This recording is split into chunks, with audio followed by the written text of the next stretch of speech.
पाकिस्तान की उभरती हुई नई अदाकारा यशमा गिल ने समीना पीरजादा के show rewind with Samina Peerzada में अपनी आप बीती सुनाई है, जिसके मुताबिक उन्होंने पहले इर्तिदाद और इल्हाद को इख्तियार किया और उसके बाद एक शऊरी सफर से गुजरकर दोबारा इस्लाम को कबूल कर लिया। वो कहानी क्या है, वो आप बीती क्या है, यह आज की वीडियो का मौजू है। हमारे साथ रहिएगा।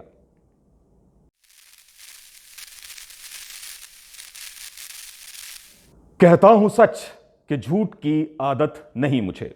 अस्सलाम वालेकुम दोस्तों, अजीज और रफीको, कैसे मिजाज हैं आप अहबाब के। मैं अजीमुर रहमान उस्मानी एक बार फिर आपके सामने हाजिर खिदमत हूं। अगर कि पहली बार आप इस चैनल पर आए हैं तो जान लीजिए कि उर्दू जुबान में गालिबन ये वाहिद चैनल है जहां इल्हाद और दीगर फलसफों से बरामद होने वाले मुश्किल से मुश्किल सवाल पर खुशगवार अंदाज में आसानी के साथ गुफ्तगू की जाती है। लिहाजा चैनल को पहले सब्सक्राइब कर दीजिए, बेल आइकन दबा दीजिए ताकि हर हफ्ते रिलीज होने वाली वीडियोस आप तक पहुंचती रहें। चलिए आज की मौजू की जानिब बढ़ते हैं। दोस्तों, अभी कुछ अरसा कबल ही हमजा अली अब्बासी साहब से मुताल्लिक मैंने एक वीडियो रिलीज की थी। अगर आपने नहीं देखी तो उसका लिंक मैं डिस्क्रिप्शन में दे रहा हूं, आप वहां से देख सकते हैं, जिसमें मैंने ये बताया था कि हमजा अली अब्बासी साहब ने ऐलान किया है कि वो शोबिस से बाहर आ रहे हैं और अपनी बाकी की जिंदगी दीन की तरवीज पर वक्फ करना चाहते हैं। उन्होंने अपनी आप बीती सुनाई थी कि किस तरह से वो इल्हाद की दलदल से निकलकर ईमान के नूर में वापस आए हैं। और आज एक और खबर हमारे सामने आई है और वो है यशमा गिल साहिबा की, जो कि एक मारूफ अदाकारा हैं। आप में से अक्सरियत उनसे वाकिफ होगी। अगर आप नहीं जानते तो जान लीजिए कि बड़े अहम किरदार निभाती रही हैं। अभी भी जो अलिफ ड्रामा चल रहा है उसमें एक बड़े किरदार को वो निभा रही हैं। उन्होंने भी अपनी आप बीती सुनाई है समीना पीरजादा साहिबा के शो में कि किस तरह से वो पहले इल्हाद और इर्तिदाद में मुब्तला हुई और फिर एक शऊरी सफर से गुजरकर वापस इस्लाम की रोशनी में लौट आईं। वो अपने बारे में, अपनी दास्तान में क्या बताती हैं, आइए उन्हीं की जुबान से सुनते हैं और फिर उस पर कुछ हल्का फुल्का सा तबसरा करते हैं। मैंने आपको याद तो बोला था कि एक अलमिया से जंग छिड़ गई थी दिमाग में कि गलत करोगे तो भी कुछ आपको गलत लोगों के साथ तो गलत नहीं हो रहा। तो आप छोटे होते हो, आपको समझ नहीं होती ना इन चीज़ों की। तो ये जब व्हेन आई बिकेम डिप्रेस्ड और ये चीज़ें हुई और इतना ज़िंदगी में मैं हर चीज़ को क्योंकि बड़ा मॉनिटर करती थी, ओवर एनालाइज करके हर चीज़ करती थी कि मैं किसी का दिल ना दुखा दूँ, किसी को हर्ट ना कर दूँ, ये चीज़ ना हो जाए किसी के साथ, मैं कहीं पे कुछ गलत ना, हर चीज़ इतना ओवरली मॉनिटर करके मैं करती थी और फिर भी उसके रिटर्न में हर्ट हो रही होती थी। तो मुझे ऐसे लगना शुरू हो गया, time came when I lost faith. ठीक है, आई लॉस्ट फेथ एंड अस्तगफिरुल्लाह कि नहीं कोई होता तो मेरे साथ इतना गलत नहीं हो रहा होता। तो जनाब यशमा कहती हैं कि नौजवानी में खुदा के तसव्वुर से वो हमेशा जंग करती आईं। एक बात जो उनके जहन में घर कर गई थी, जो उन्हें सताती रही, वो ये थी कि अगर कोई शख्स बुरा करता है तो उसके साथ तो इस दुनिया में बुरा हो सकता है या होना चाहिए, लेकिन अगर कोई शख्स उनकी तरह सबके साथ अच्छा करता है, किसी का दिल नहीं दुखाता, तो फिर उसके साथ लोग धोखा क्यों करते हैं, उसके साथ कैसे बुरा हो जाता है। अगर कि खुदा होता तो वो कभी भी एक अच्छे इंसान के साथ इस दुनिया में बुरा ना होने देता। ये खुद तराशीदा तसव्वुर यशमा ने अपने जहन में बसाया हुआ था और इसकी बुनियाद पर वो खुदा के तसव्वुर से ही मुतनफ्फिर हो रही थी। हालांकि दीन का मुकदमा इसमें बिल्कुल वाज़ेह है कि अल्लाह पाक ने कहा है कि इस दुनिया में तो आपको आजमाया जाएगा। यहां तो बाज़ औकात जालिम जो है वो साफ बच निकलते हैं और मजलूम को सजा हो जाती है। असल जजा और सजा का फैसला तो रोजे कयामत के बाद है। इसी पर तबसरा करते हुए यशमा यह भी कहती हैं कि नौजवानी की उम्र वो ऐसी होती है कि जिसमें आपको बात चाहकर भी समझ नहीं आती। जाहिर है जज्बातियत का गलबा होता है, एक बगावत का दाइया होता है, लिहाजा आपके सामने दलाइल मौजूद भी हों तो आप उसे कबूल नहीं करते। जब मैं ऑस्ट्रेलिया में थी, मैं बड़ी मशहूर थी अपनी यूनिवर्सिटी में इस चीज़ के लिए कि पाकिस्तान से बड़ी कम लड़कियां आई हुई थी कराची से। तो एक तो अच्छा पाकिस्तानी कम्युनिटी बड़ी मशहूर थी, मुस्लिम कम्युनिटी में भी। तो दे ऑल न्यू कि अच्छा ये कोई एक लड़की है जो ना सबसे बहस करने बैठ जाती है जब उससे कोई रिलीजन पे बात करो तो, कि कोई भी मुझे कुछ समझाने की कोशिश करना तो मैं उससे 10 सवाल आ गया और अच्छा तुम मुझे इस सवाल का जवाब दो, तुम मुझे ये बताओ अगर ऐसे नहीं है तो फिर ऐसे क्यों है, ये चीज़ ऐसे क्यों होती है। गोया यशमा गिल अपनी यूनिवर्सिटी में इस हवाले से मकबूल थी कि कोई एक लड़की ऐसी मौजूद है जो वजूद खुदा या दीन इस्लाम या किसी भी मजहब के मुकदमे के बारे में हमेशा गुफ्तगू मकालमे के लिए तैयार रहती है। इससे एक बात तो साबित होती है कि यशमा एक तालिब इल्माना अंदाज में अपने सफर को जारी रखे हुए थी। وہ ان لوگوں میں سے نہیں تھی کہ جو صرف مذاق اڑاتے ہیں یا استکبار تکبر کا رویہ اختیار کرتے ہیں، بلکہ وہ ان لوگوں میں تھی جو طالب علمانہ انداز میں آگے بڑھتے ہیں، بات کو جاننے کی کوشش کرتے ہیں اور علمی مکالمے کے ذریعے ایک نتیجے پر پہنچتے ہیں۔ لہٰذا یہی شاید ایک ادا ہو جو اللہ تعالیٰ نے ان کی پسند کی اور ان کے لیے ہدایت کے راستے کو کھول دیا۔ آپ کو پتہ ہے جب آپ کا ایمان کمزور ہونا تو آپ کی عقل پہ ویسے پردہ پڑ جاتا ہے، آپ کو بہت ساری چیزیں سمجھ میں نہیں آتی، آپ کو آپ کے جواب کوئی آپ کو دے بھی رہا ہوتا ہے نا بڑا ڈیٹیل، آپ کو سمجھ میں نہیں آ رہا ہوتا کیونکہ آپ کا ایمان کمزور ہوتا ہے۔ سبحان اللہ، غور کریں کیا خوب بات کہی ہے یشما نے کہ اگر انسان کا ایمان کمزور ہو تو اس کی عقل پر پردے پڑ جاتے ہیں۔ یعنی وہ کہنا یہ چاہ رہی ہیں کہ ہم میں سے اکثریت صرف موروثی طور پر مسلمان ہے، یعنی صرف اس لیے کہ ایک مسلم گھر میں پیدا ہوئے ہیں اس لیے ہم مسلمان ہیں، لیکن ہمارا جو ایمان ہے وہ کبھی تفکر اور تدبر کی بھٹی سے نہیں گزرا، لہٰذا بعض اوقات وہ مضبوط نہیں ہو پاتا۔ لہٰذا جب ایمان کمزور ہو تو اس کے بعد آپ کے سامنے کتنی ہی بڑی دلیل آ جائے آپ اسے قبول کرنے سے قاصر رہتے ہیں۔ سامنے والا آپ کو تفصیل سے استدلال کے انبار لگا دیتا ہے، آپ کو بہترین بات سمجھانے کی کوشش کرتا ہے، لیکن آپ اسے پھر بھی نہیں سمجھ پاتے۔ اور یہ نہ سمجھنا اس لیے نہیں ہوتا کہ وہ جواب قابل تشفی نہیں ہے، بلکہ اس لیے ہوتا ہے کہ آپ کا ایمان کمزور ہے۔ آپ کو جہاں فوکس کرنا چاہیے تھا وہ اپنے ایمان پر تھا۔ یہاں پر میں بات یہ نہیں کر رہا کہ صرف ملحد جو ہے اس کے بارے میں بات ہو رہی ہے، بلکہ یہ اس مسلمان کے بارے میں بات ہو رہی ہے کہ جو شکوک سے گزر کر ملحد بنتا ہے۔ تو جب آپ اس شکوک کے سفر میں ہوتے ہیں، جس وقت یہ شکوک کے کانٹے آپ کو چبھ رہے ہوتے ہیں، یہ وہ موقع ہے جس پر بات کی جا رہی ہے کہ آپ کو ایمان مضبوط کرنے کی ضرورت ہے، آپ کو ایمان کی جانب جو ہے نا وہ فوکس کرنا ہے، ورنہ آپ کے سامنے دلائل کے انبار لگا دیے جائیں، آپ کو بہترین جواب مل جائے، آپ اسے ماننے سے یا سمجھنے سے قاصر رہیں گے۔ اور میں اس چیز کو اکثر سمجھاتی کیسے لوگوں کو کہ میں اگزامپل بھی دے دوں گی، آپ کو بعد میں سمجھ میں آئے گا میں نے یہ بولا کیوں تھا، کہ جس طرح فار ایگزامپل ہمارا فون ہے، ٹھیک ہے، ہم اپنے فون کو اگر یا کوئی بھی ایسی ڈیوائس ہے جو چارج کے بغیر نہیں چلتی، وہ جتنا کم چارج ہوتی جائے گی اتنا وہ ورک کم کرے گی، ہے نا، اتنا وہ جو اس کے جو اس کا جو آپریشنز ہیں وہ سلو ہوتے جائیں گے۔ اسی طرح جب ہمارا ایمان چارج نہیں ہوتا نا تھرو نماز، جو مین ہمارے 5 پلرز ہوتے ہیں، زکوٰۃ، حج، ہمارے روزے رکھنے، جب ہم ان کو میں ایمان بوسٹرز کہتی ہوں۔ ویسے تو ذکر بھی ہوتا ہے اللہ تعالیٰ کا، ان پہ یقین کرنا بھی، ہر چیز سے آپ کا ایمان کہیں نہ کہیں پکے سے پکا ہو رہا ہوتا ہے، لیکن یہ کچھ چیزیں ہوتی ہیں اسپیشلی نماز، ٹھیک ہے، جو آپ کے بوسٹرز ہوتے ہیں۔ اگر آپ نقلی آئی فون کی تار سے آئی فون چارج کرو گے تو وہ سلو چارج ہوگا، آپ اوریجنل سے کرو گے تو وہ بوسٹ چارج ہوگا نا۔ تو میں اس طرح نماز کو، ان چیزوں کو ایمان بوسٹرز کہتی ہوں۔ اچھا، تو اب یہ چیز میرے بارے میں بڑی مشہور تھی نا وہاں پہ، اب کیونکہ میرا ایمان کچا تھا تو مجھے باتیں سمجھ میں نہیں آتی تھی۔ یشما سمجھا رہی ہیں کہ جس طرح سے موبائل یا لیپ ٹاپ کو چارج کرنا پڑتا ہے، اس طرح سے ہمارے ایمان کو بھی چارجنگ یونٹ پہ لگانے کی ضرورت ہے، اور یہ چارج جن بوسٹرز کے ذریعے چارج ہوتا ہے وہ ایمان بوسٹرز دراصل اللہ کی عبادات ہیں۔ تو نماز، روزہ، حج، زکوٰۃ، ذکر، اذکار، ان سب کو وہ ایمان بوسٹر قرار دیتی ہیں، اور بالخصوص نماز پر وہ فوکس کرتی ہیں اور کہتی ہیں کہ نماز سب سے بڑا ایمان بوسٹرز ہے۔ اور یہ بالکل حقیقت ہے۔ جب دن میں 5 وقت آپ اللہ کے سامنے حاضر ہوتے ہیں، جب آپ اپنی نیند کو ترک کر کے فجر میں اٹھتے ہیں، کبھی ٹھنڈے پانی سے اور کبھی صرف چاہے گرم پانی بھی ہو اس سے آپ وضو کرتے ہیں اور اللہ کے سامنے حاضر ہوتے ہیں، تو پھر اللہ کا تصور صرف تصوراتی نہیں رہتا بلکہ ایک زندہ تعلق بن جاتا ہے۔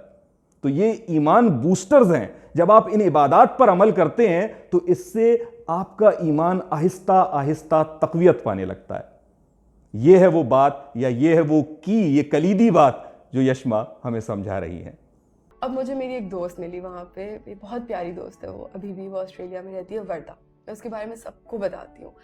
تو وہ پشاور سے تھی، وہ بھی سائیکالوجی کا کورس کری تھی وہاں پہ۔ میرا ایک کراچی سے دوست تھا، اس نے مجھے بتایا کہ وہ بھی وہاں پہ اس طرح سے ہے، میرے دوست کی بہن ہے، تو تم اس سے ضرور ملنا، بڑی اچھی لڑکی ہے۔ مجھے یاد ہے میں اس سے لائبریری میں ملی، رمضان شروع ہونے والے تھے، کوئی 1-2 ہفتہ تھا رمضان شروع ہونے میں اس سے ملی۔ شی واز اے حجابی، ٹھیک ہے۔ میں نے کہا او بھائی لو، اس سے تو میری نہیں بنے گی نا۔ میں نے کہا یہ تو کوئی پکی مسلمان آ گئی ہے، تو یہ تو مجھے اٹھا کے مارے گی اور اس سے مجھے جج کرنا ہے۔ تو میں نے اس کو نا اگنور تھوڑا کرتی تھی، لیکن وہ اتنی اچھی انسان تھی سمینا جی کہ اس نے مجھے کبھی جج نہیں کیا، ٹھیک ہے۔ اس نے مجھے اتنا سمجھا اور مجھے समझ के देख के मेरी प्रॉब्लम्स उसने उस हिसाब से ना मुझे चीज़ें समझानी शुरू की, और कभी भी ना मुझ पे थोपने की कोशिश नहीं की या मुझे डांटने की या मुझे गलत प्रूव करने की नहीं. उसने मुझे बहुत सारी चीज़ें ना, जिस तरह मैं उससे कभी कोई सवाल करती थी तो मुझे जवाब देती थी तो मुझे कहीं ना समझ आ रहा होता था. तो मैं कहती थी यार ये तो बड़ी ख़तरनाक है, मुझे इसकी बातें समझ में क्यों आ रही हैं. मोमिन की जिंदगी में कोई इत्तफाक नहीं हुआ करता. There is no such thing called coincidence in a believer's life.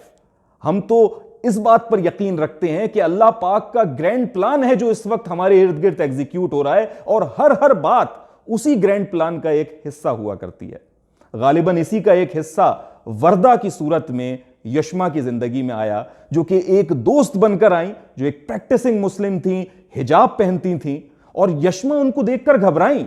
यानी उन्हें यह लगा कि भाई ये तो बड़ी मजहबी खातून है और ये तो मुझे फौरन जज करेगी.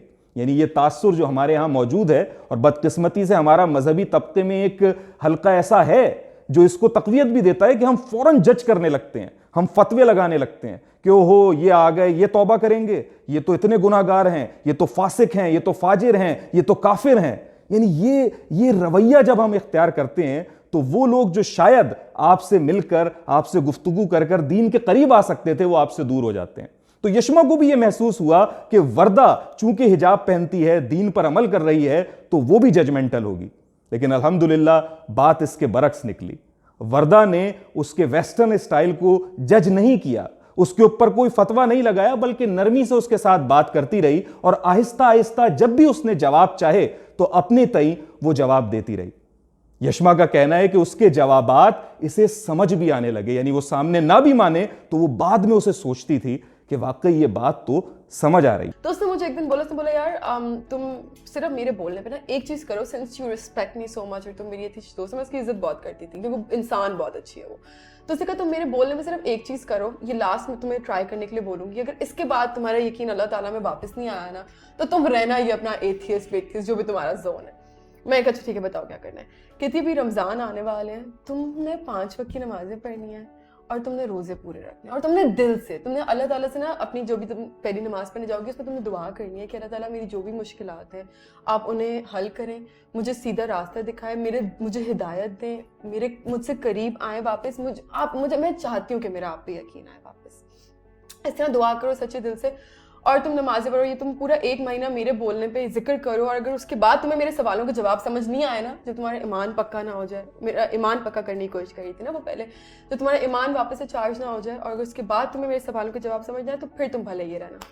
अब उससे जिद में ना, उससे कॉम्पिटिशन में मैंने कहा कि ठीक है, मैं इसको गलत प्रूफ करके दिखाऊंगी कि कुछ नहीं होने वाला.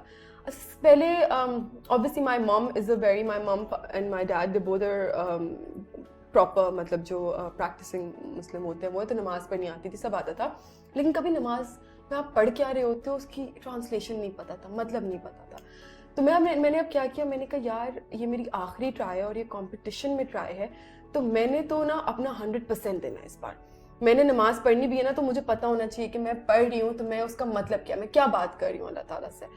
यूं महसूस होता है कि वर्दा को यह एहसास हो गया था कि यशमा का असल मसला कोई लॉजिकल डायलेमा नहीं है, बल्कि ईमान की कमजोरी है, और उसकी ये कमजोरी इबादात की बजावरी से दूर की जा सकती है.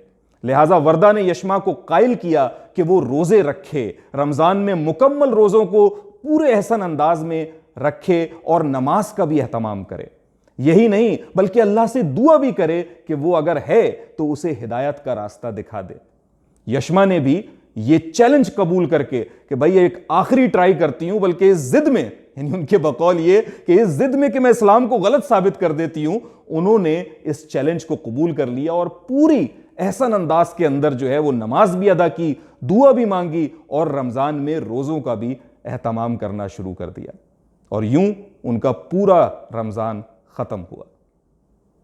अब ये सब कुछ हुआ, अब 1 महीना गुजर गया, रमज़ान गुजर गया, मैं गई उसके पास, मैंने कहा हाँ भाई मैंने तो कर लिया है सब कुछ, तो मुझे तो कोई ऐसी वही नाजिल नहीं हुई, मुझे तो ऐसा कोई हिदायत नहीं आई, तो दिस इज़ नॉट इट.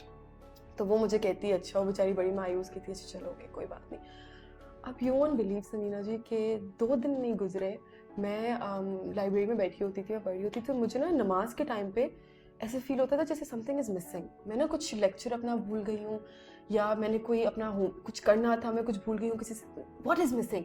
अजीब सी बेचैनी, अजीब सी वो जो एंजाइटी जो मुझे हुआ करती थी वो वापस आना शुरू हो गई। और ये इस एक महीना रमज़ान का जो मैंने गुजारा, जिसमें मैंने नमाज़ें पढ़ी, सब कुछ फॉलो करने की कोशिश की, उस एक महीने में मेरी कभी ऑस्ट्रेलिया में पहले जॉब नहीं लगी थी, मेरी उस एक महीने में जॉब लग गई। ठीक है, मेरे घर वालों के साथ मेरे थोड़े मसले चल रहे थे, वो सॉल्व हो गए, मुझे इतनी अच्छी दोस्त मिल गई वर्दा, और मुझे ना एक बड़ा कोई अजीब किस्म का ना जहनी सुकून था, जहनी और दिली सुकून, जो मैं उस टाइम पे नहीं रियलाइज़ कर। मेरी ना ज़िंदगी एक अच्छी सी हो गई थी, एकदम से पॉजिटिव, कि मैं अपना अर्न करना शुरू कर दिया, उसके बाद वो काम बेहतर से बेहतर होना शुरू हो गया। तो मैंने वो चीज़ उस वक्त नहीं रियलाइज़ की। तो जब मेरे साथ ये हो रहा है ना, मैं कह रही हूँ यार क्या मिसिंग हो रहा है, अच्छा चीज़ें थोड़ी ख़राब होना शुरू हो गई हैं वापस। मेरा वो जो एक मेरे अंदर जो एक नेगेटिव थॉट पैटर्न था, जो एक मेरा परसेप्शन, कभी कभी मैं एक एजिटेटेड हो जाती थी, वो चीज़ें वापस आना शुरू हो गई। तो मैंने एकदम से रियलाइज़ किया, मैंने कहा एक minute, may be all this time जो सुकून, जो डिपेंडेंसी, जो खुशी, जो वो दिल का वो मैं कहीं और ढूंढ रही थी, अम्मी अबू में या दोस्तों में या इधर उधर, वो एक्चुअली इधर था। मतलब मेरा एक बिलीफ, आपका जब ईमान पक्का हो जाता है ना, तो आप मतलब मेरा एक अजीब सा भरोसा हो गया था अल्लाह ताला पे, कि मैं जब दुआ करती थी ना, मुझे रियलाइज़ नहीं होता था कि मैं हर नमाज पर जब दुआ कर रही हूँ कि मुझे फलानी चीज़ चाहिए, मेरी फलानी चीज़ हो जाएगी, तो मेरा अंदर से सबकॉन्शियसली मैं बड़े यकीन के साथ दुआ कर रही होती थी कि ये होगा, लेकिन मैं उसको एक्सेप्ट नहीं कर रही थी उस चीज़ को। तो मेरा वो जो यकीन था अल्लाह ताला में, वो चीज़ें हो रही थी, मुझे उसका वो आउटकम मिल रहा था। तो मैंने रियलाइज़ किया, मैं रोते रोते गई वर्दा के पास, मैंने कहा वर्दा मुझे ऐसे फील हो रहा है। कहती चलो तुम मुझसे आज पूछ लो, तुम्हें जो मिसअंडरस्टैंडिंग्स है तुम्हारे, मेरा कदर पे बड़ा एक मिसअंडरस्टैंडिंग था, प्री डेस्टिनेशन पे और इस सब पे, तो मैंने उससे ना उस पर मैंने कहा मुझे बताओ। उसने मुझे 2-3 अलग अलग लेक्चर के रेफरेंसेस दिए, मुझे कुछ बातें सुनाई, मैं रात को जाके घर में बैठ करके मैंने रात को सुना। और आप यकीन नहीं करो कि मुझे पहले वो चीज़ कभी समझ में नहीं आती थी। मैंने इतनी दफ़ा उसको समझने की कोशिश की, मेरे दिमाग में ना कोई उसके कॉन्ट्ररी, कोई उसको कॉन्ट्रडिक्ट करने के लिए सवाल आ जाता था। उस दिन नहीं आया और मुझे ना एक्चुअली समझ में आ गया और मुझे दिली तसल्ली हो गई। यानी बिल आखिर इब्तिदाई सेल्फ डिनायल के बाद यशमा को यह यकीन हो गया कि जिस चीज को, जिस सुकून और राहत को वो सारी दुनिया में ढूंढ रही थी, वालदैन, दोस्तों, करियर, इन सब चीजों में तलाश कर रही थी, वो दरअसल अल्लाह ताला से ताल्लुक को मजबूत करने में मुज़मिर था। ये उसके लिए एक इंतहाई बड़ी डिस्कवरी थी, जिससे उसे एहसास हुआ कि वो तमाम मनफियत, नेगेटिविटी, डिप्रेशन, स्ट्रेस, एंजाइटी जो उसकी जिंदगी का हिस्सा बन चुके थे, वो सब दूर हो गए और एक सुकून, एक ट्रैंक्विलिटी ने उसके दिल में घर कर लिया। जाहिर है ये एक बहुत बड़ी कामयाबी है जिस पर यशमा मुबारकबाद की मुस्तहिक है। साथ ही एक बात जो वर्दा की जानिब से हमें मालूम हुई कि उसने जब सवालात के जवाबात दिए यशमा को, तो ये नहीं किया कि बस सिर्फ जवाब देना है, बल्कि जहां उसको जवाब मालूम नहीं थे वहां उसने किसी अच्छे लेक्चर का उसे रेफरेंस दिया कि वो उस लेक्चर को जाकर सुने और वहां से जवाब हासिल कर ले। और यही तरीक होना चाहिए कि अगर आपको जवाब नहीं मालूम हो तो अल्लामा ना बने, बल्कि किसी अहले इल्म की जानिब उसकी रहनुमाई कर दें। तो आज कहाँ खड़े हो आप? तो आज मैं I am a very content person, very stable, very happy. Yashma के इस जुमले पर हम भी आज की नशिस्त का इख्तिताम करते हैं इस दुआ के साथ कि अल्लाह रब्बुल इज़्ज़त यशमा को भी और हर तालिब हक को अपने दीन की समझ दे और उस पर साबित कदमी नसीब फरमाए। आमीन या रब्बुल आलमीन। अगर आपने चैनल सब्सक्राइब अभी तक नहीं किया है तो प्लीज़ चैनल ज़रूर सब्सक्राइब कीजिए, बेल आइकन दबा दीजिए ताकि मेरी वीडियोज़ हर हफ्ते आप तक पहुँचती रहें। अगली वीडियो तक के लिए अपने दोस्त अजीमुर रहमान उस्मानी को इजाज़त दीजिए। अस्सलाम वालेकुम।